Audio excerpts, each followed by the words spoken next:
এর জন্য প্রথমে স্কেলে উলের সুতাকে পেঁচিয়ে নিচ্ছি, এরপর আঠা লাগিয়ে কাপড়ের সাথে লাগিয়ে দেব। যে পর্যন্ত আঠাটি না শুকাবে সে পর্যন্ত এভাবেই ধরে রাখবো।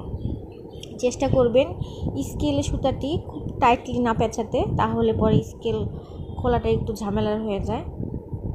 তো এইভাবে সবগুলো লাগিয়ে নেব, এরপরে মাঝখান থেকে এইভাবে কেটে নেব। দেখে অবশ্যই বুঝতে পারছেন আশা করি।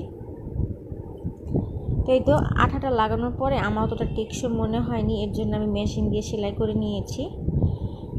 এরপরে যে ছোট বড় সুতাগুলো ছিল সেগুলো সমান করে কেটে নিলাম। দেখে যতটা আসলে ইজি লাগে যে তৈরি করা, আমার কাছে একটু ঝামেলার মনে হয়েছে, কিন্তু এটার আউটপুটটা সত্যি দারুণ ছিল।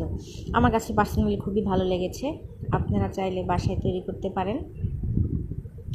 So here is the final look. কেমন লাগলো সবাই বলতে ভুলবেন না। ধন্যবাদ।